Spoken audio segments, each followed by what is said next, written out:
As the investigation intensifies into Wednesday's fatal crash of an Air Force C-130, we're learning more information about the aircraft itself.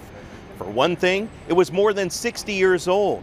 The National Guard plane, which had been undergoing routine maintenance, was headed to Tucson, Arizona to be decommissioned. Now, after the fatal crash, I received a number of emails from you, our CBN News viewers, who want to know, why are all these crashes happening? Is it a lack of training, a lack of funding? So I took your questions directly to the Pentagon. There's not one single thing you can't say it's because of this. And so we're looking at all these different things. We need more hours, we need better parts support, we need new airplanes. We got to improve our procedures. Statistics show military warplane accidents have spiked nearly 40% over the last 5 years. While top brass admit they don't have evidence to directly connect these accidents to lack of funding, they maintain a consistent flow of money must take place. I will make the observation that, one, we are training people to the requirements necessary. Those additive hours that people have in the cockpit or doing their jobs are only going to help. So now we have the funds to do that.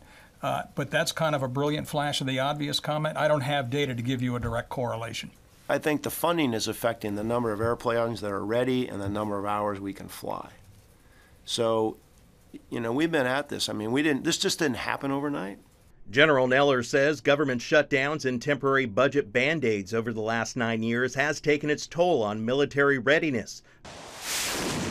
For example, he told me 20 years ago a senior pilot would have 1,500 hours of flight time.